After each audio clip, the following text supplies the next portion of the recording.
السلام علیکم ویورز، ہمارے چینل کو سبسکرائب کریں، بیل آئیکن کو پریس کریں اور لائک کرنا نہ بھولیں۔ اعوذ باللہ من الشیطان الرجیم، بسم اللہ الرحمن الرحیم۔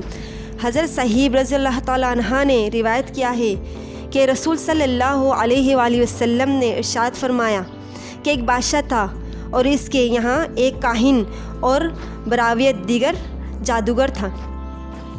ایک دن اس نے بادشاہ سے کہا، میں اب بوڑھا ہو چکا ہوں اور مجھے اندیشہ ہے کہ اگر میں مر گیا تو میرا علم منقطع ہو جائے گا، لہذا تم میرے لیے کوئی ذہین اور سریع الفہیم لڑکا تلاش کرو تاکہ میں اسے اپنا علم سکھا دوں۔ چنانچہ بادشاہ نے اس کی منشا کے مطابق ایک نیک لڑکا تلاش کروا دیا اور اسے حکم دیا کہ وہ شاہی جادوگر کے پاس تعلیم حاصل کرنے کے لیے آیا کرے۔ چنانچہ وہ لڑکا حسب حکم جادوگر کے پاس آنے جانے لگا۔ چنانچہ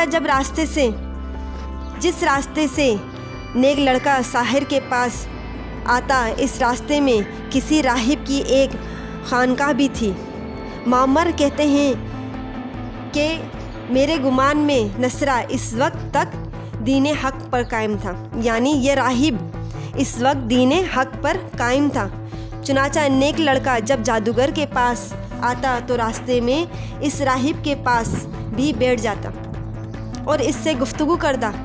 چنانچہ اس جادوگر کے پاس پہنچنے میں کچھ دیر لگ جاتی۔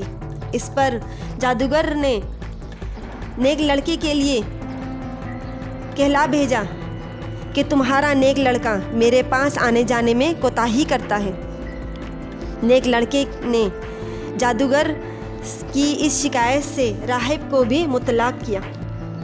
چنانچہ راہب نے نیک لڑکے سے کہا، جب تجھ کو جادوگر سے ڈر لگا کریں تو تم اس سے یہ کہہ دیا کرنا کہ مجھ کو گھر والوں نے روک لیا تھا، اور جب گھر والے دیر سے پہنچنے پر تجھ سے باس پرس کرے تو کہہ دینا کہ مجھے جادوگر نے دیر سے چھوڑا۔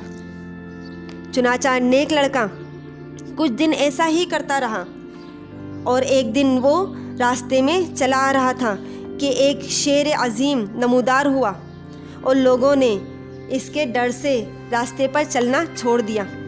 نیک لڑکے نے جب یہ نظارہ دیکھا تو دل میں سوچنے لگا کہ آج جادوگر اور راہب کا عقیدہ کھل جائے گا کہ آیا جادوگر سچا ہے یا راہب۔ چنانچہ اس نے پتھر اٹھایا اور یہ کہہ کر کہ اللہ، اگر تیری نزدیک راہب کا عمل جادوگر کے عمل سے محبوب ہے تو اس شیر کو ہلاک کر دے، اور اس نے پتھر مار دیا۔ خدا کی قدرت کی کہ پتھر لگتے ہی وہ جانور ہلاک ہو گیا۔ یہ دیکھ کر لوگ آپس میں کہنے لگے کہ اس نیک لڑکے کے کوئی ایسا علم حاصل ہے جو دوسروں کو نہیں۔ اتفاق سے بادشاہ کا ایک اہم جلیس نابینا تھا۔ جب اس کو اس واقعے کا علم ہوا تو وہ نیک لڑکے کے پاس پہنچا اور کہنے لگا کہ اگر تو میری بینائی واپس کر دے تو میں تجھ کو انعام دوں گا۔ نیک لڑکے نے جواب دیا کہ مجھے انعام کی قطعی حاجت نہیں، البتہ میری آپ سے یہ شرط ہے کہ اگر آپ اچھے ہو گئے، یعنی آپ کی بینائی واپس آ گئی، تو کیا اس ذات پاک پر جس کے حکم سے آپ اچھے ہوں گے ایمان لے آئیں گے؟ نابینا نے یہ شرط منظور کر لی اور کہا کہ میں ایسا ضرور کروں گا۔ چنانچہ نیک لڑکے نے اللہ تعالیٰ سے اس کے لیے دعا مانگی، جو ختم ہوتے ہی نابینا کی بینائی واپس آ گئی اور اس نے دین اسلام قبول کر لیا۔ اس کے بعد یہ شخص حسب معمول بادشاہ کی مجلس میں آ کر بیٹھ گیا۔ بادشاہ نے اس نابینا کو دیکھ کر پوچھا کہ یہ تیری بینائی کس نے لوٹا دی؟ اس نے جواب دیا، میرے رب نے۔ بادشاہ نے حیرت سے پوچھا کہ میرے سوا بھی تیرا اور کوئی بھی رب ہے؟ اس نے جواب دیا کہ میرا اور تیرا رب اللہ ہے۔ یہ جواب سن کر بادشاہ ایک آرا منگوایا اور اس کے سر پر چلوا کر اس کے 2 ٹکڑے کروا دیے، اور جب اس نیک لڑکے نے راہب کو شیر کے ساتھ اپنے اس واقعے کی اطلاع دی تو راہب نے کہا کہ تیری اس خاص شان ہے اور تو اس وجہ سے آزمائش میں مبتلا ہوگا، مگر خبردار میرا کسی سے کچھ تذکرہ نہ کرنا، کیونکہ راہب ایمان لا چکا تھا۔ جب بادشاہ کو ان تینوں شخصوں کا حال معلوم ہوا تو اس نے ان کو طلب کر لیا اور راہب اور اپنے جلیس کو آرے سے کٹوا دیا اور نیک لڑکے کے بارے میں حکم دیا کہ اس کو فلاں پہاڑ سے سر کے بل نیچے گرا دو۔ چنانچہ بادشاہ کے فرستادے اس کو ایک پہاڑ پر لے کے گئے۔ جب وہ اسے گرانے لگے تو نیک لڑکے نے یہ دعا مانگی، یا اللہ تو جس طرح چاہے اس کو میری طرف سے کافی ہو جائے۔ چنانچہ یہ کہتے ہی وہ لوگ پہاڑ سے لڑکنے لگے اور صرف نیک لڑکا ہی باقی رہا، اور وہ نیک لڑکا صحیح و سالم بادشاہ کے پاس واپس آ پہنچا۔ بادشاہ کو تعجب ہوا اور اس نے پوچھا، میرے آدمی کہاں گئے؟ نیک لڑکے نے جواب دیا، اللہ تعالیٰ نے میری طرف سے ان کو بھگت لیا۔ اس پر بادشاہ نے حکم دیا کہ اس نیک لڑکے کو لے جا کر سمندر میں ڈبو دو۔ چنانچہ بادشاہ کے آدمیوں نے اس کے حکم کی تعمیل کی اور اس کو لے جا کر سمندر میں دھکا دے دیا، لیکن اللہ تعالیٰ نے نیک لڑکے کے بجائے ان لوگوں کو ہی غرق آب کر دیا، اور وہ نیک لڑکا پانی پر چلتا ہوا صحیح و سالم باہر نکل آیا اور بادشاہ کے پاس آ پہنچا۔ بادشاہ نیک لڑکے کو دیکھ کر بہت متحرک ہوا۔ آخر کار نیک لڑکے خود ہی بادشاہ سے مخاطب ہو کر بولا، کیا واقعی ہی آپ کا ارادہ میری جان لینے کا ہے؟ بادشاہ استباء میں جواب دیا۔ اس پر نیک لڑکے نے کہا، تم مجھ کو ہرگز نہیں مار سکتے، البتہ اگر مجھ کو مارنا ہی ہے تو اس کی ترکیب یہ ہے کہ مجھے سولی پر چڑھا کر پھر یہ کلمہ پڑھ کر ترکش سے ایک تیر مارو، مگر مارنے سے پہلے تمام لوگوں کو ایک میدان میں جمع کر لینا۔ چنانچہ بادشاہ نے سب لوگوں کو جمع کر کے نیک لڑکے کے لیے ترکش سے ایک تیر نکالا اور وہی الفاظ کہہ کر تیر اس کے مارے۔ تیر سیدھا لڑکے کے کنپٹی پر جا لگا، جس سے وہ جاں بحق ہو گیا۔ نیک لڑکے نے اپنا ہاتھ شہید ہوتے وقت اپنی کنپٹی پر رکھ دیا تھا۔ یہ سارا معاملہ دیکھ کر مجموعہ نے بیک زبان ہو کر کہا کہ ہم اس لڑکے کے رب پر ایمان لائے۔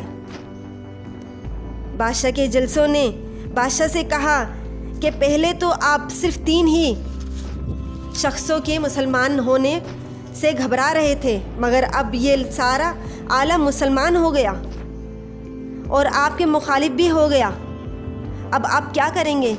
یہ سن کر بادشاہ نے حکم دیا، خندقیں کھود دی جائیں اور ان میں آگ اور لکڑیاں بھر دی جائیں۔ اس کے بعد ان تمام لوگوں کو جمع کیا اور تقریر کی کہ تم میں سے جو اس نیک لڑکے کے دین سے برگشتہ ہوگا ہم اسے معاف کر دیں گے، ورنہ سب کو آگ میں جھونک دیں گے۔ چنانچہ دین حق سے کوئی بھی منحرف نہ ہوا اور سب کو آگ میں جھونک دیا گیا۔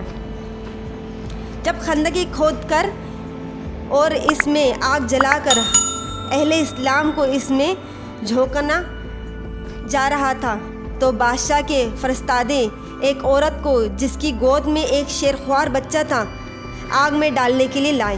چنانچہ وہ عورت بچے کو دیکھ کر جزا فضا کرنے لگی۔ ماں کی یہ حالت دیکھ کر وہ شیرخوار بچہ بول اٹھا کہ ماں گھبرائیں نہیں، کیونکہ آپ حق پر ہیں۔ ابن قتیبیہ رحمۃ اللہ علیہ نے کہا کہ اس بچے کی عمر صرف 7 ماہ تھی۔ سورہ برج کی آیات کا ترجمہ ہے کہ خندقوں والے یعنی بہت سے ایندھن کی آگ والے ملعون ہوئے جس وقت وہ لوگ اس کے آس پاس بیٹھے ہوئے تھے، اور وہ جو کچھ مسلمانوں کے ساتھ ظلم و ستم کر رہے تھے ان کو دیکھ رہے تھے۔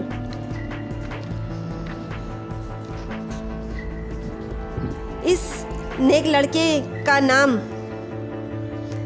عبداللہ بن تامر تھا۔ حضرت عمر رضی اللہ تعالیٰ عنہ کے عہد خلافت میں نجرہ کے کسی شخص نے اپنی کسی ضرورت سے ایک ویرانہ کھودا تو وہاں سے اس نیک لڑکے کی لاش برآمد ہوئی جو ایک دیوار کے نیچے تھی۔